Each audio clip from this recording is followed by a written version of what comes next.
पूज्य आचार्य जी की सूक्ष्म उपस्थिति को नमस्ते करते हुए मैं आपके सामने पुनः उपस्थित हूँ। कल हम लोगों ने बात किया था जो इंडिया टीवी कार्यक्रम के लोग हैं जिनको हम जाना है वो कैंटीन के पीछे जाएंगे और तब तक मैं आपसे रहूँगा डिस्कस। और सर प्रणाम। सर 20 मिनट में कर लेंगे। तो कल हमने बात किया था डेंगू के बारे में कि डेंगू कैसे फैलता है और उसको कैसे कंट्रोल किया जा सकता है, उसके जो अलग अलग एनिमल मॉडल्स हैं उसके बारे में थोड़ा डिस्कशन किया था। आज हम बात करेंगे एक और वाइटल ऑर्गन के बारे में। तो इन्फेक्शियस डिजीज़ से हम दोबारा मेटाबॉलिक डिजीज़ की तरफ आ रहे हैं और हम बात कर रहे हैं लंग्स की, फेफड़ों की, कि वो कैसे काम करते हैं, उनके मेन डिजीज़ क्या हैं और कौन कौन सी ऐसी औषधियाँ हैं जो वहाँ पे फ़ायदेमंद हो सकती हैं। तो जो मेन ड्रग है इसके बारे में पहले भी हम एक बार बात कर चुके थे, वो था स्वसारी रस, स्वसारी वटी, जो आपके सामने यहाँ पे है। इस मेडिसिन के अंदर बहुत सारे कंपोनेंट्स हैं, कुल मिला के 9 हर्बल कंपोनेंट हैं और 7 अलग अलग भस्म हैं जो मिनरल भस्मास हैं। सो द क्वेरी ये था कि क्या उन अलग अलग कंपोनेंट के कुछ अपने अपने वैल्यूज़ होते हैं और क्या हम उनको अलग अलग तरीके से दिखा सकते हैं। तो इस सिलसिले में जो इसका एक मेन हर्बल कंपोनेंट है काकड़ा सिंघी, उस पर हमारी टीम ने अलग से रिसर्च किया था। और जो दूसरा मिनरल कंपोनेंट है वो है अभ्रक भस्मा। अभ्रक जैसे स्वामी जी ने बताया वो माइका होता है, माइका जो यहाँ दिख रहा है आपको। ओम, कृपया शांति से बैठे रहें। बहुत महत्वपूर्ण बातें आपको बताई जा रही हैं रिसर्च के आधार पर। जो यहाँ पर कार्यक्रम हो रहा है उसको बड़े ध्यान से सुने। कृपया शोर न मचाएं। No talk, please keep silent, peace be still, शांत रहें। थैंक यू डॉक्टर साहब। सो अभ्रक भस्मा के बहुत सारे फॉर्म होते हैं। अभ्रक को फाइन पाउडर में पीस के उसको इंसिनरेट करते हैं, उसको बर्न करते हैं, जैसे कहा स्वामी जी ने, फूंकते हैं और फिर उसमें हर उसके साथ मिला के उसका मर्दन करते हैं और दोबारा फूंकते हैं। इस प्रोसेस को मल्टीपल टाइम करते हैं और जितनी बार ज़्यादा करते हैं उतनी उतनी उस दवाइयों की जो पोटेंशी है वो बढ़ती जाती है। ऐसा हमारे ऋषियों ने, हमारे पुराने पुस्तकों में ऐसा लिखा हुआ है। तो अभ्रक भस्म जो नॉर्मल भस्म है जो आप देख रहे हैं यहाँ, कमर्शियली भी अवेलेबल है, पर इस भस्म को अगर हम बहुत सारे पुट दें, बहुत सारी प्रोसेसिंग करें, बर्न करें, फिर हर्ब्स के साथ रब करें, उस पूरे प्रोसेस को मर्दन कहते हैं। उस पूरे कार्यक्रम को हम 1000 बार करते हैं तो वो सहस्त्र पुटी हो जाता है। मतलब 100 बार उसके पुट हुए तो शतपुटी, 1000 बार हुए तो सहस्त्र पुटी। और ये एक बहुत अच्छी दवा है।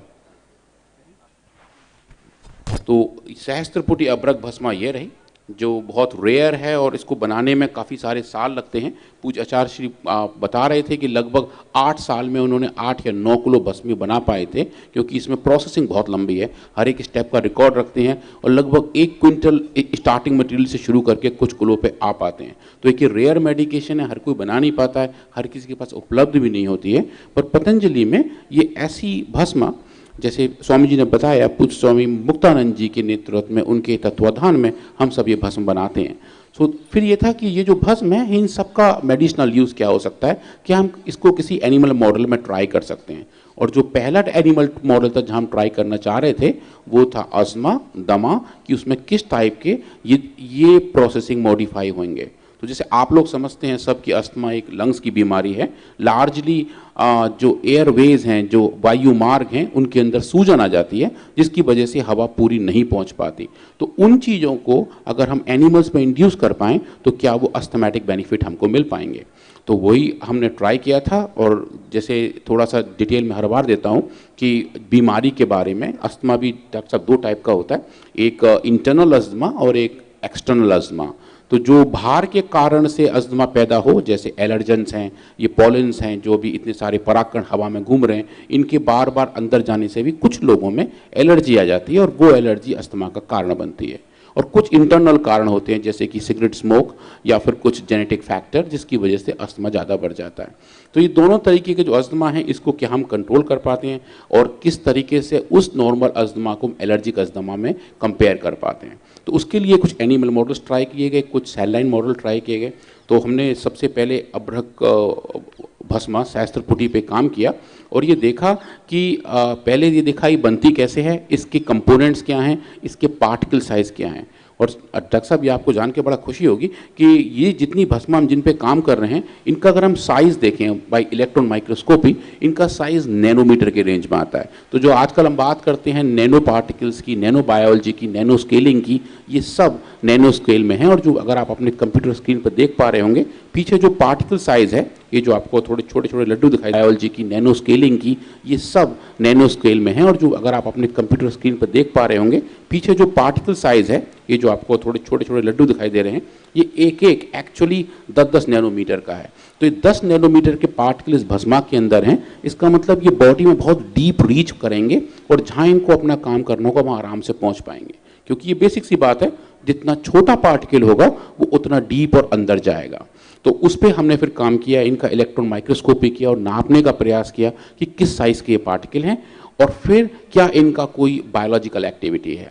तो जो पहली टेस्टिंग की हमने ह्यूमन लंग सेल्स पे की। लंग्स के अंदर जो ब्रोंकस हैं, जो एयरवेज हैं, उनके सेल्स हमारे पास हैं, आदमियों के सेल्स हैं वो, और देखा कि अगर उनके अंदर हम कोई भी इन्फ्लेमेशन पैदा करें, LPS जो एक बैक्टीरिया का आउटर कोट प्रोटीन होता है, अगर वो हम लंग सेल्स को देते हैं तो लंग्स इन्फ्लेम्ड हो जाते हैं, उनके अंदर सूजन आ जाती है और वैसे पैरामीटर आने शुरू हो जाते हैं। और पिछले 5-10 बार से हम आजकल बात कर रहे हैं साइटोकाइंस की। तो साइटोकाइंस के बारे में आई थिंक आप काफ़ी लोग अब तक सीख चुके होंगे कि ऐसे सिग्नल जो एक सेल दूसरे सेल को देता है जब वो स्ट्रेस में होते हैं। तो हमने लंग सेल्स के ऊपर LPS दिया, जो एक बैक्टीरियल प्रोटीन था, बैक्टीरियल कंपाउंड था, और उससे जो भी साइटोकाइन रिलीज हुए हमने उनको नापा और देखा कि जब उन कंडीशन में सहस्त्रपुटी अपरक भस्मा प्रेजेंट है तो क्या वो साइटोकाइंस के लेवल कम हो रहे हैं। तो दो बड़े साइटोकाइन है, TNF अल्फा और IL-6, उनको नापा और अगर आप स्क्रीन पर देख पा रहे हैं तो देखा कि डोज डिपेंडेंट तरीके से सहस्त्रपुटी अपरक भस्मा ने उन साइटोकाइन के लेवल को कम कर दिया था। फिर हम इसके तुरंत बाद एनिमल मॉडल में शिफ्ट हो गए और चूहों के अंदर एलर्जिक अस्थमा पैदा किया।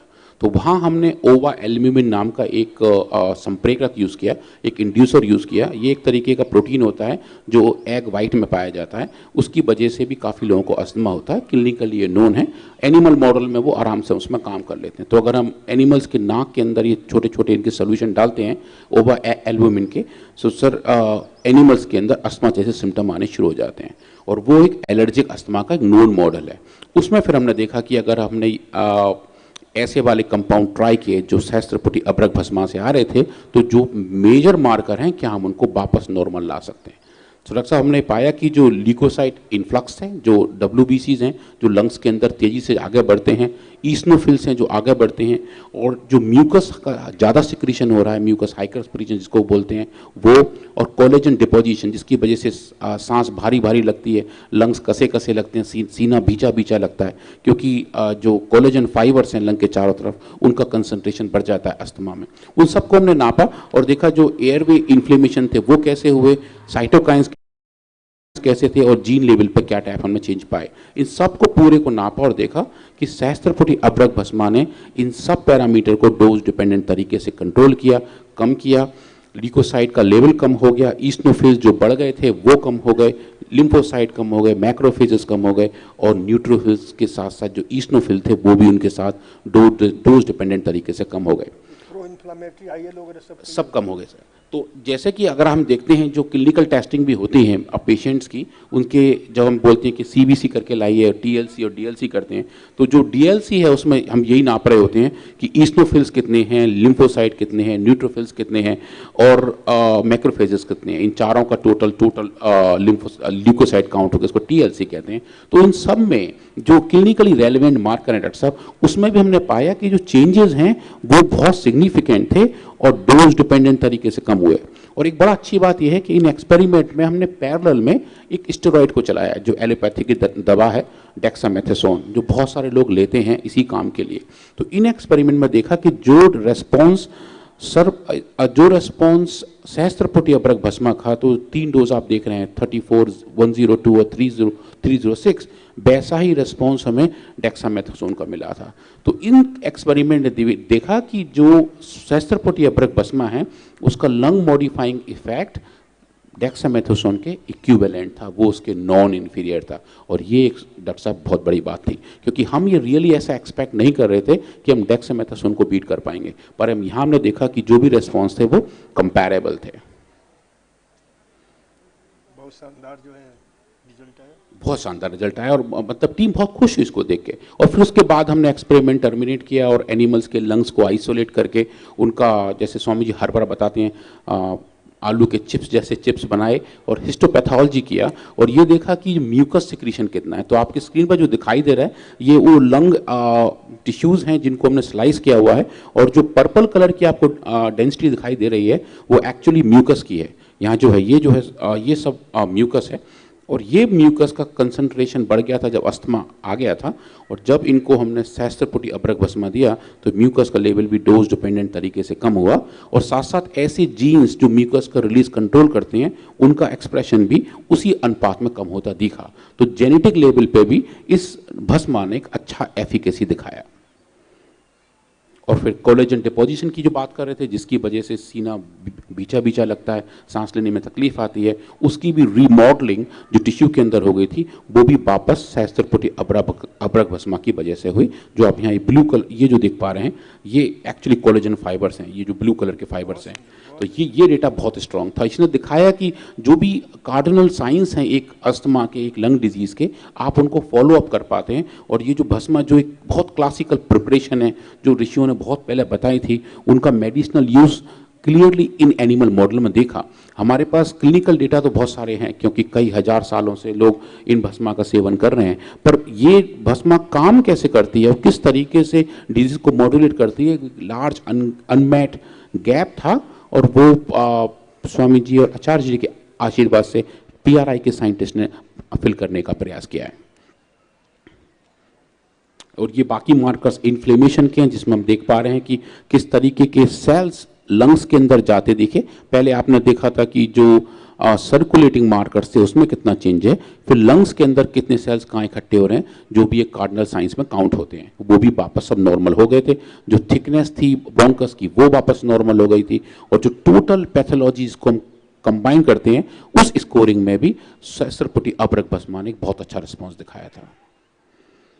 इसके बाद हमने जीन एक्सप्रेशन देखा कि कौन कौन से